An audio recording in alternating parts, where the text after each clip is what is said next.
Magandang araw po muli, umaga sa inyong kinaroroonan. Muli po tayong naririto at ako po ay umpo sa St. Joseph Chapel, Barangay Taligig, Ginto, Bulacan. Ang aking pong mga ginagawa dito ay isang tunay na makabago sa ating mga nakikita at nagaganap. Kaya po ako umuupo dito para magbigay ng kaprasong paliwanag. At ang liwanag po ng kandilang ito ang nagbubukas sa atin sa araw-araw. Tayo po ay binibigyan ng ilaw ng Diyos, hininga at lakas. Kaya ang dapat po sa ating buhay huwag tayong mawawala sa ating sariling dasal, sa ating solong dasal sa Panginoon. Hindi po kailangan dito ang barkada sa dasalang ganito. Kailangan po ito ay taimtim na tayong magdadasal at magpapasalamat sa ating Panginoon. At muli po tayong binigyan ng tubig, hangin at lakas. Di po ba alam ninyo na napakaraming mga taong nagkakasakit at marami naman ding na uubos at nawawala. Ngayon, ang aking pong paglilider sa inyo ay ganito. Hanggang tayo po may hininga, huwag po tayong maghihiwa-hiwalay. Huwag po natin pababayaan na hindi humarap sa ating mahal na Panginoon araw-araw. At ako naman po ang nagsasabi sa inyo na hindi po pahabaan ng dasal. Ang number 1 po, maalala ninyo ang ating Panginoon. Number 2, kung paano po ang ating gagawin sa ating buhay. Number 3, kung paano po natin gagampanan ang ating buhay, ikabubuhay, lakas ng katawan. Number 5, lagi po tayong dadaing sa Diyos. Hindi ko lang po malaman kung tayo ay dumadaing, hindi tayo kinahihinawaan. Sa araw at oras na ito, ako po ay magtatanong sa Panginoon sa araw na ito. Makinig po kayo. May 5 ba? May 5, 2026. Mahal na Panginoon, ako po si Mother Paring. Ako po laging gumaganap, gumagalaw. Pero ako po may tanong ngayon. Hindi nyo, number 1, hindi nyo po ba kami pinagsasawaan, kabubulong namin? Number 2, ano po ba ang mali namin sa aming mga ginagawa? Pwede po bang humingi sa inyo ng pahayag? Number 3, inaaninaw po namin ang aming buhay at landas. Kasi po, ang gusto po naming malaman sa umagang ito, kung paano po ang pinakadirektamente na pinaka-nais mo sa amin. Ngayon, bilang ako po nauutusan mo, ako po talagang naglakas loob na po ako na humingi ng pahintulot. Kasi po, baka po mamaya ako'y gumugusar dito, merong mali. Ang nais ko po, mahal na Panginoon, laging tama ang aking gagawin. Bakit nga po ba hindi? Sa edad ko pong 85, sa kailan na lang ang hangin, ang tubig, ang katas ng aking katawan. Dahil ang tuwing tatanawin ko po ang mga halaman ngayon, talaga naman pong napakadali pong mangulimpot at mamatay. Ganon din po ang halaman, ganon din po ang mga gulay. Kaya po, 6, itinanong ko po sa Panginoon ang ayaw niya. Sana po'y ipabasa mo sa akin sa araw na ito, para ito po'y maipahayag ko sa tao.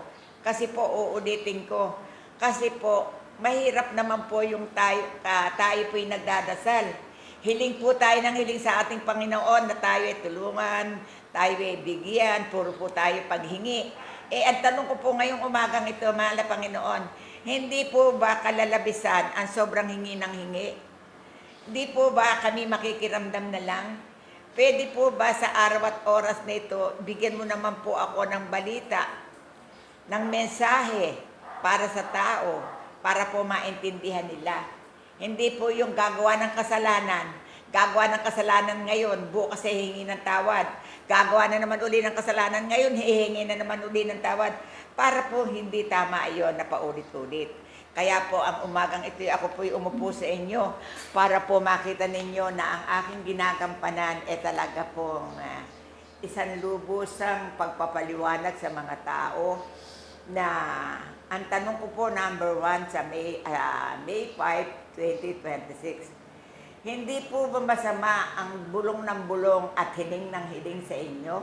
Pwede po ba sa araw na ito, Ama naming makapangyarihan, may mababa pong mensahe ngayon para po maintindihan namin. Lalong-lalo naman po sa kagalingan, lalong-lalo naman po sa ulit-ulit na kasalanan. Kung kasalanan po, hindi po dapat paulit-ulit at saka po bibigyan ng diksyon.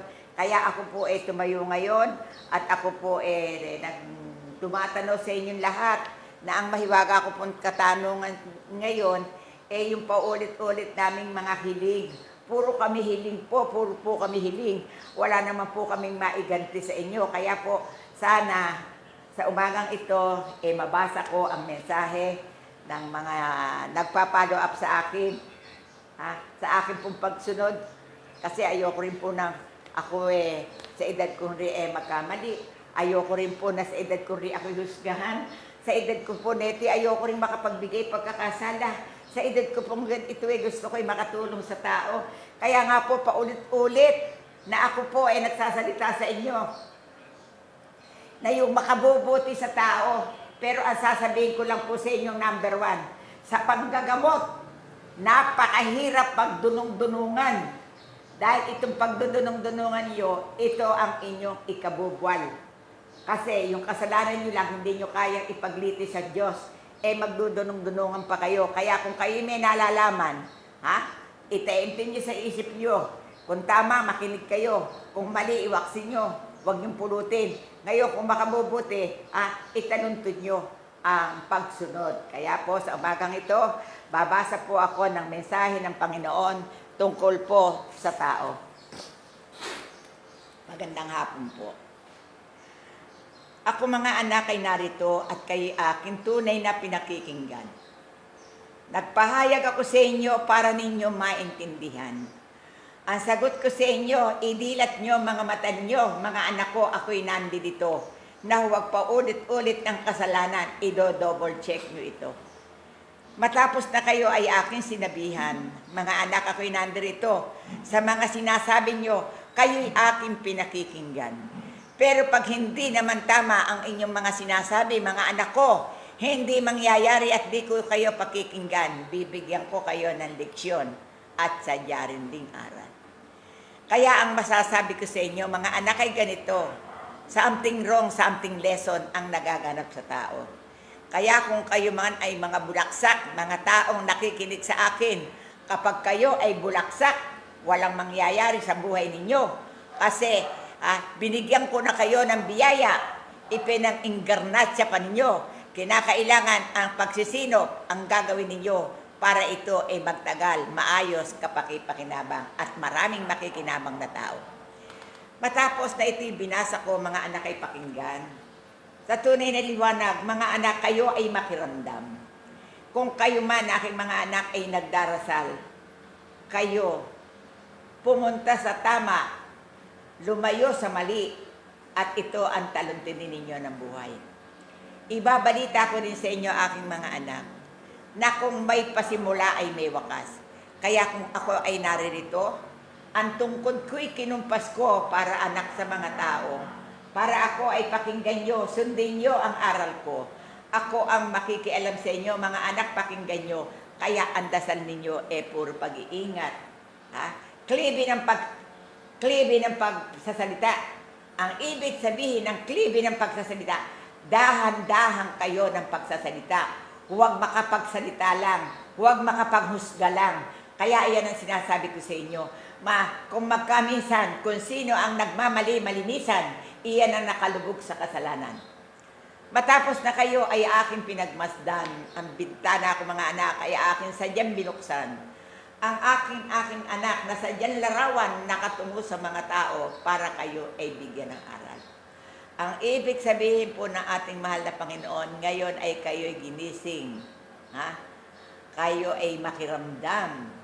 Kayo ay makinig. Kayo ito'y inyong pag-aralan. Ayusin nyo ang tunay na nararapat. Hindi basta kayo ay nabubuhay lang na gagaya, sasakay sa sasakyan, gagastos, pupunta sa SM, mamimili. Mga anak ko, pakinggan nyo sana ako. Matapos na ako ay nagparamdam sa inyo, mga anak, buksan nyo ang mga taenga nyo. Matapos na ako ay nagsalita sa inyo, magnilay-nilay kayo ng tama. Ito gagawin niyo. Ako po si Mother Pring na nasa hustong gulang na nasa kawawakasan na rin po ng buhay. At ako po ay nagpapasalamat na lang rin din dahil ako binibigyan pa ng konting hininga. Pero ako po ay naririto, sasabihin ko po sa inyo katotohanan, lagi rin din po akong nakikiramdam kung ano ang hudyat ng ating Panginoon. Sana po sa umagang ito, itong aking sinasabi ay magkaroon kayo ng kaprasong bahagi sa inyong mga nararamdaman, sa inyong nagiging klase ng buhay, sa takbo at daloy ng buhay. Kaya isang magandang maliwanag na pagpasok po ng Diyos sa atin na ang sabi po ang tanong po ni Mother Pring ganito, yun daw po bang daing ng daing at hiling ng hiling? Ano daw po ba sagot nyo doon? Kaya po sa araw at oras na ito aking babasahin. Ito po ang sagot sa atin. Mga anak ako, sana ay inyong pakinggan. Ako'y tumititig sa mga mata nyo at ito'y kailangan. Ayoko nang paulit-ulit sa mga kasalanan nyong ginagampanan. Isang beses lang na salita. Tugma. At ito ay itama. Kaya kung sakali man mga anak at sadyang ganito, ang aral ko sa inyo, dinggin nyong mainam. Ang binabawian ko ng hindi maganda yung taong laging gumagawa ng pagkakasala. Matapos na ito po'y narinig ko, Ama, ako ay pakinggan. Ako po'y sa inyo dumadaing humihiling na tulungan. Sana po'y ang mga tao na sa kanilang mga nararamdaman, dumaloy po sana ang pawang kabutihan, kasamaan ay maiwasan. Ako po'y nananawagan sa mga tao, sa kanilang mga karamdaman, at sana nawa, gumalaw kayo, kumilos kayo, at gawin nyo ang nararapat kung ano ang dapat nyo ninyong gawin. At gawan nyo ng paraan. Kaya, hindi po masama ang kayo magsipagsipagan. Hindi po masama ang ito'y inyong pag-aralan ang lahat ng bagay. Lalo-lalo na po yung may mga sugat na naririyan, huwag niyo pong pabayaang hindi huhugasan. Nananawagan din po ako sa mga suso na mga mayroong breast cancer. Hindi po masama na ito ay linisin ninyo. Hindi po masama na ito ay ibili ninyo ng gamot at langgasin ninyo. Hindi rin din po masama ang tubig ng inyong bato ay ayusin nyo. Hindi rin din po masama na iwasan nyo ang mga pagkain na hindi magaganda. Iwasan nyo po ang mga mantika na sobra. Iwasan nyo rin din po ang palamura.